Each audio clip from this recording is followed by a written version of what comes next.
नमस्कार फ्रेंड्स, आपका हमारे यूट्यूब चैनल जीके मास्टर में स्वागत है। तो आज हम इस सप्ताह के कुछ महत्वपूर्ण जीके और करंट अफेयर्स के क्वेश्चनों के बारे में चर्चा करेंगे। तो हमारे चैनल को प्लीज़ सब्सक्राइब करें। तो बिना वक्त गवाए हम शुरू करते हैं। पहला प्रश्न है, सऊदी अरब की सरकारी तेल कंपनी सऊदी अरामको ने किस देश के साथ करीब 75,000 करोड़ रुपए का एक करार खत्म करने का फैसला किया है? तो इसका सही आंसर है ए, चीन। सऊदी अरब की सरकारी तेल कंपनी सऊदी अरामको ने चीन के साथ करीब 75,000 करोड़ रुपए का एक करार जो किया था वो खत्म कर दिया है। इस समझौते के तहत अरामको चीन के साथ मिलकर एक रिफाइनिंग और पेट्रोकेमिकल्स कॉम्प्लेक्स बनाने वाली थी और फरवरी 2019 में करार किया गया था। तो ये भी याद रखना है, फरवरी 2019 में ये करार हुआ था। तो दूसरा प्रश्न है, खेल मंत्रालय ने कितने लोगों को राजीव गांधी खेल रत्न पुरस्कार 2020 देने की घोषणा की है? तो इसका सही आंसर है डी, 5। 5 लोगों को राजीव गांधी खेल रत्न पुरस्कार देने की घोषणा खेल मंत्रालय ने की है। इसमें रोहित शर्मा क्रिकेटर और मरियप्पन टी पैरा एथलीट है, मनिका बत्रा टेबल टेनिस से संबंधित है, विनेश फोगाट रेसलिंग और रानी रामपाल महिला हॉकी से संबंधित है। रोहित शर्मा देश का सबसे बड़ा खेल सम्मान पाने वाले चौथे क्रिकेटर होंगे। और इससे पहले आपको ये भी याद रखना है कि ये सचिन तेंदुलकर, महेंद्र सिंह धोनी और विराट कोहली को ये रिकॉर्ड मिल चुका है। और तेंदुलकर पहले भारतीय क्रिकेटर थे जिन्हें ये पुरस्कार मिला था और ये मिला था इनको 1998 में। तो ये भी याद रखने वाली है कि इनको ये 1998 में खेल रत्न पुरस्कार, राजीव गांधी खेल रत्न पुरस्कार मिला था। अगला प्रश्न है, हाल ही में ऑस्ट्रेलिया क्रिकेट टीम के किस पूर्व कप्तान ने अंतर्राष्ट्रीय एवं घरेलू क्रिकेट से संन्यास लेने की घोषणा की है?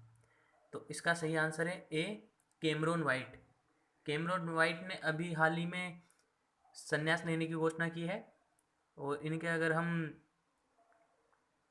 करियर के बारे में नज़र डालें तो 4 टेस्ट, 91 वनडे और 47 T20 मैच देश के लिए खेलने वाले कैमरून वाइट ने 47 आईपीएल मैच भी खेले हैं। तो कई बार इसके बारे में पूछ लिया जाता है।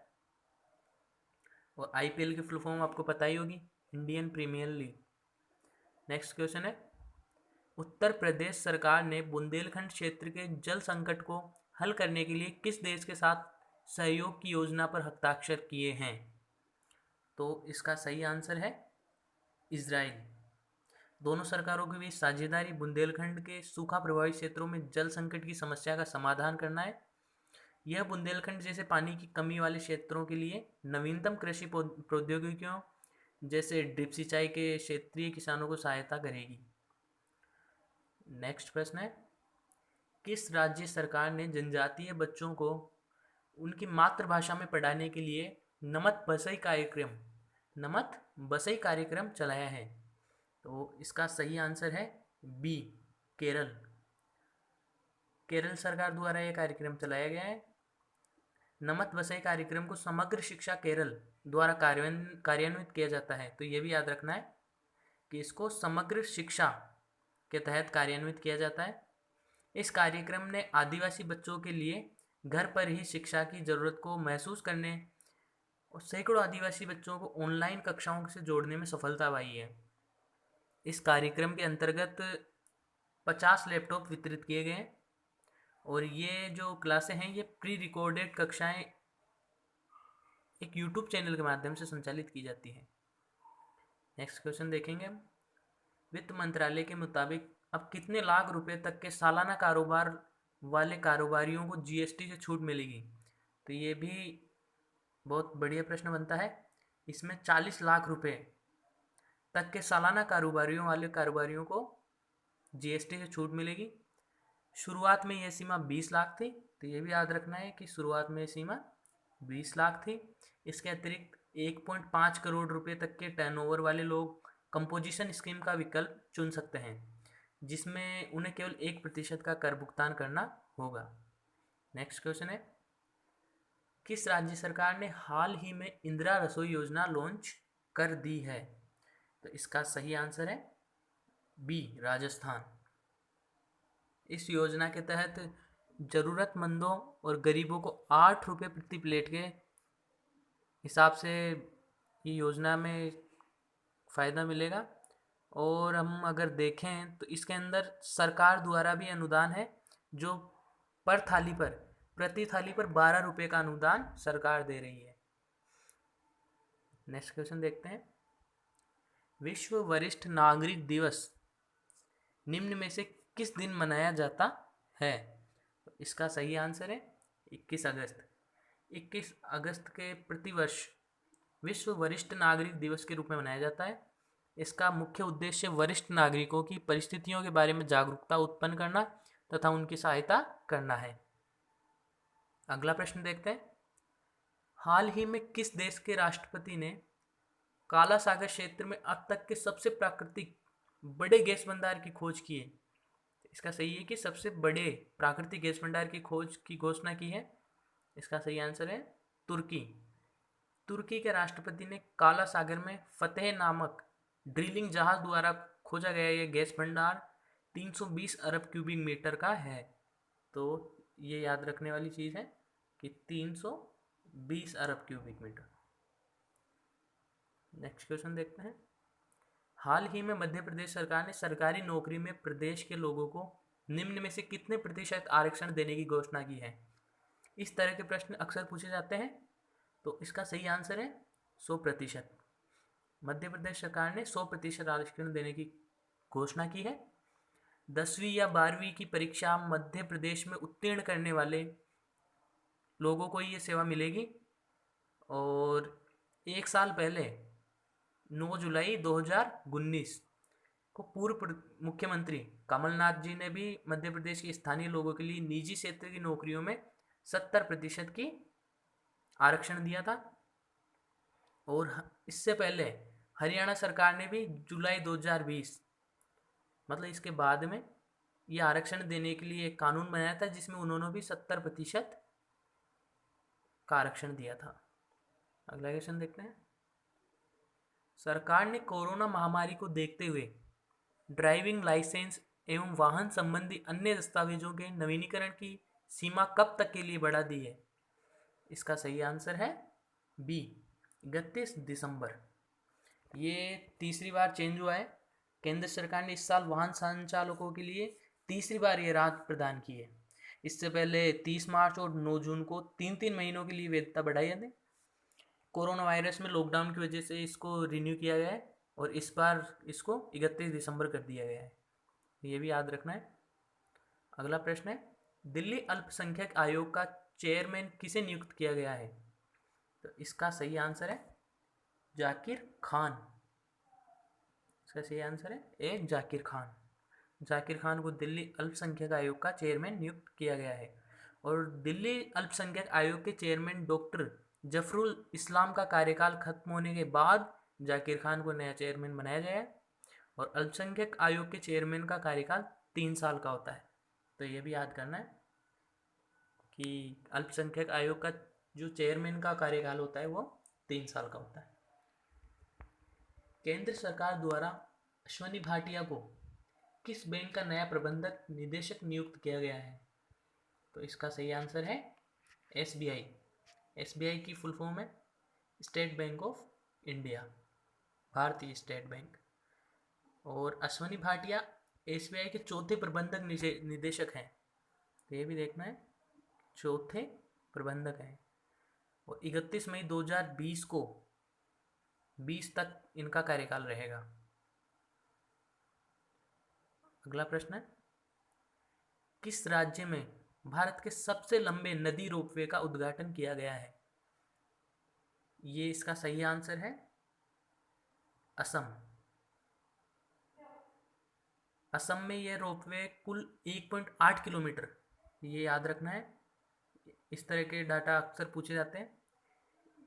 1.8 किलोमीटर लंबा है, जो ब्रह्मपुत्र नदी पर गुवाहाटी और शहर के मध्य हिस्सों के बीच यात्रा का समय घटाकर लगभग औसतन 8 मिनट रह गया है। इस रोपवे के निर्माण में सरकार द्वारा 56 करोड़ रुपए की लागत बताई गई है। नेक्स्ट क्वेश्चन है, सिक्किम के नामची में किस भारतीय फुटबॉल टीम के पूर्व कप्तान के नाम पर एक स्टेडियम का नाम रखा गया है? तो इसका सही आंसर है ए, बाईचुंग भूटिया।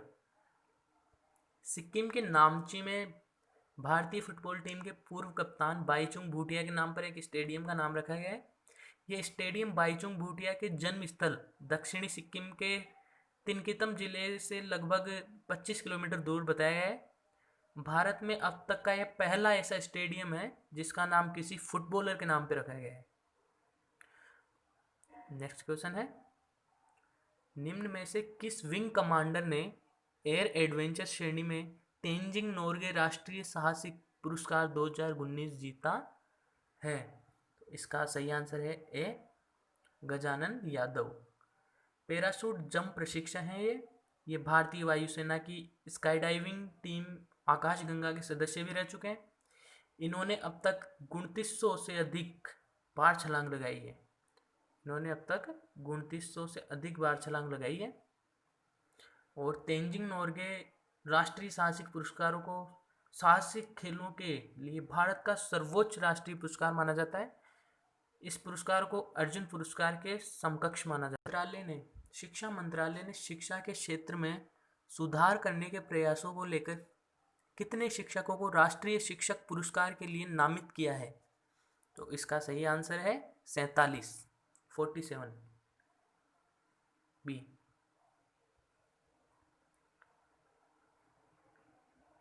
अगला प्रश्न देखते हैं, यूपी सरकार ने कोरोना को देखते हुए कब तक के लिए धार्मिक उत्सव, राजनीतिक आंदोलन और अन्य सभी पर पूरी तरह बैन लगा दिया है, अर्थात संपूर्ण लॉकडाउन की घोषणा की है यूपी सरकार ने हाल ही में।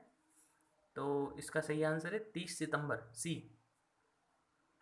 30 सितंबर तक की है। और इसके अंदर उन्होंने बताया है कि जो भी ये जुलूस वगैरह निकलते थे धार्मिक कार्यों के लिए, उन सभी को भी 30 सितंबर तक के लिए स्थगित किया गया है। अगला प्रश्न देखते हैं, भारतीय रिजर्व बैंक ने वर्ष 2020-21 के लिए देश की वृद्धि दर 0 से कितने प्रतिशत नीचे रहने का अनुमान व्यक्त किया है? तो इसका सही आंसर है 0 से 4.5% नीचे रहने का जो अनुमान भारतीय रिजर्व बैंक ने वर्ष 2020-21 के लिए लगाया है। भारतीय रिजर्व बैंक ने वैश्विक वृद्धि दर 0 से 6% से लेकर 7.6% नीचे रहने की संभावना जताई है। और बैंक ने यह भी कहा है कि जनवरी से मार्च 2020-21 तिमाही में वृद्धि दर सकारात्मक रहने की संभावना जताई है। अगला प्रश्न देखते हैं, किस देश की सरकार ने अपनी कोविड-19 वैक्सीन स्पुतनिक 5 के उत्पादन और तीसरे चरण के क्लिनिकल ट्रायल के लिए भारत से सहयोग मांगा है?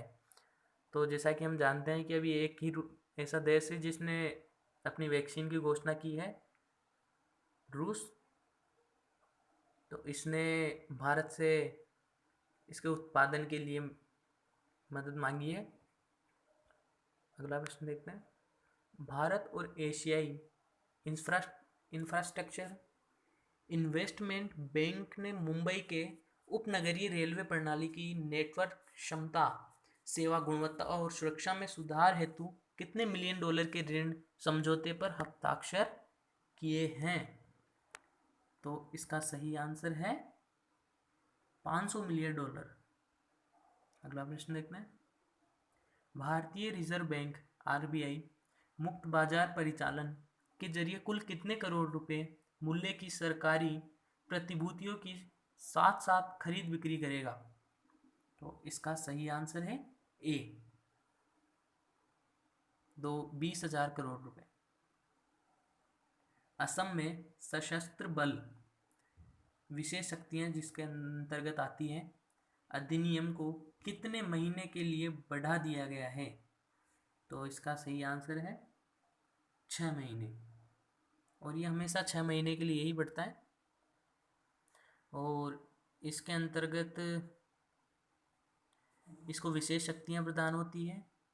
ये कानून असम में नवंबर 1990 के बना था। अगला प्रश्न देखते हैं। राष्ट्रीय शिक्षा नीति एनईपी को लागू करने वाला पहला राज्य निम्न में से कौन सा होगा? इसका सही आंसर है कर्नाटक। कर्नाटक नई राष्ट्रीय शिक्षा नीति लागू करने वाला देश का पहला राज्य बनेगा। राज्य के उप मुख्यमंत्री और उच्च शिक्षा मंत्री डॉक्टर CN अश्वत्थ नारायण ने यह घोषणा की है। अगला प्रश्न देखते हैं। निम्न में से किस IIT संस्थान में शिव नादर विश्वविद्यालय के सहयोग से पर्यावरण के अनुकूल लिथियम बैटरी विकसित की है? इसका सही आंसर है IIT बॉम्बे ए। IIT बॉम्बे ने शिव नादर विश्वविद्यालय के सहयोग से पर्यावरण के अनुकूल लिथियम बैटरी विकसित की है। अनुसंधानकर्ताओं ने दल के अनुसार LIS बैटरी की प्रौद्योगिकी हरित रसायन विज्ञान के सिद्धांत पर आधारित है। अनुसंधानकर्ताओं ने कहा है कि इस प्रौद्योगिकी में अरबों डॉलर के उद्योगों की सहायता की क्षमता है, जिसमें तकनीकी गैजेट, ड्रोन, विद्युत चालित वाहन और कई प्रकार के उत्पादनों और कारोबारियों में सहयोग देने की क्षमता बताई जा रही है। अगला प्रश्न है। भारतीय जूडो खिलाड़ी दीपांशु बालियान को नाडा के डोपिंग रोधी अनुशासन पैनल, जिसे ADDP ने कहते हैं, ने प्रतिबंधित पदार्थ फ्लूरोमेसोम, जिसको कहा जाता है फ्लूरोसेमाइड, के कारण कितने महीने के लिए निलंबित किया है? भारतीय जूडो खिलाड़ी दीपांशु बालियान को नाडा के डोपिंग रोधी अनुशासन पैनल ने प्रतिबंधित पदार्थ फ्यूरोसेमाइड के सेवन के कारण कितने महीने के लिए निलंबित किया है? तो इसका सही आंसर है 22 महीने। केंद्र सरकार खाद्य सामग्रियों में ट्रांसफैट 5% से घटाकर निम्न में से कितने प्रतिशत करने की तैयारी कर रही है? तो इसका सही आंसर है 2%। मौजूदा समय में FSSAI की वसा और तेलों में ट्रांस वसा सामग्री रहने की सीमा 5% है। इसके बाद वर्ष 2021 तक ट्रांस वसा की सीमा 3% करने और वर्ष 2022 तक 2% तक करने की योजना बनाई जा रही है। अगला प्रश्न है। निम्न में से किस देश में खुदाई के दौरान 300 मीटर नीचे 3800 साल पुरानी विराट देवी की मूर्ति मिली है? तो इसका सही आंसर है नेपाल। नेपाल के धूली लेक में करीब 3800 साल पुरानी किराड़ देवी की मूर्तियां मिलने से विरासत को सहेजने वाले लोगों में उत्साह है और बताया जा रहा है कि उस मूर्तियों को जमीन के करीब 300 मीटर नीचे पाया गया है और यह मूर्ति नेपाल की सबसे पुरानी मूर्तियों में से एक बताई जा रही है। अगला प्रश्न है। केंद्र की तरफ से निर्यात सुविधाओं पर आधारित रैंकिंग में किस राज्य को पहला स्थान प्राप्त हुआ है? तो इसका सही आंसर है गुजरात। गुजरात को फर्स्ट स्थान प्राप्त हुआ है और महाराष्ट्र को दूसरा और तमिलनाडु को तीसरा स्थान प्राप्त हुआ है। तो ये भी ध्यान रखने वाली बात है। और इसमें एक और बात है कि शीर्ष 10 स्थानों में से 8 तटीय राज्यों में से 6 को जगह मिली है। और अगर हम ऐसे राज्य की बात करें जो तटीय नहीं है, चारों तरफ से स्थल से घिरा हुआ है, तो उसमें से नंबर 1 है राजस्थान। अगला प्रश्न देखते हैं।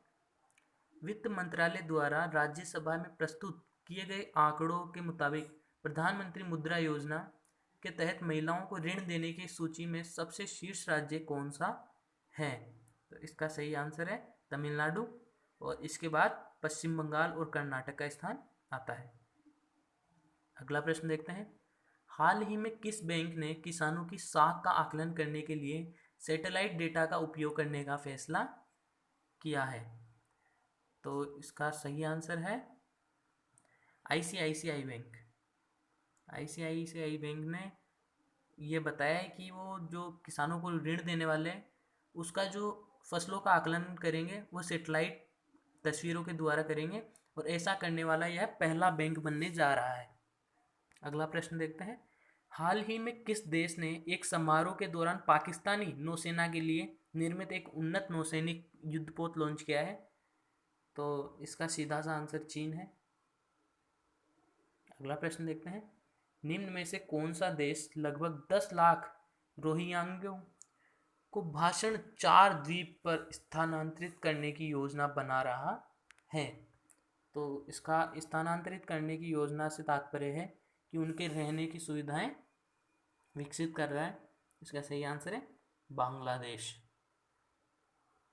अगला प्रश्न है। निम्न में से किस देश ने भारत ने राष्ट्रीय समन्वय समिति की पहली बैठक की सह अध्यक्षता की?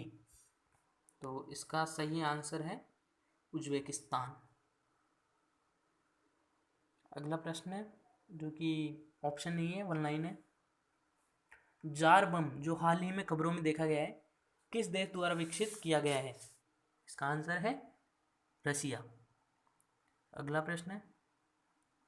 आरसीएस यूडीएएन योजना के तहत कितने नए मार्गों को मंजूरी दी गई है? सही आंसर है 78। विज्ञान और प्रौद्योगिकी विभाग द्वारा STIP 2020 तैयार करने के लिए शुरू की गई सहभागिता श्रृंखला का क्या नाम है? इसका सही नाम है इन कन्वर्सेशन विद। अगला प्रश्न है। किस केंद्रीय मंत्रालय ने राष्ट्रीय GIS सक्षम लैंड बैंक प्रणाली शुरू की? इसका सही जवाब है वाणिज्य और उद्योग मंत्रालय। किस ऑटोमोबाइल निर्माता ने भारत में वर्चुअल रेसिंग चैंपियनशिप शुरू की है? तो इसका सही आंसर है वोक्सवैगन मोटर स्पोर्ट इंडिया। तो दोस्तों, अगर मेरा कंटेंट और वीडियो अच्छी लगी हो तो प्लीज़ चैनल को सब्सक्राइब कीजिए और वीडियो को लाइक करें और कमेंट करना ना भूलें। धन्यवाद।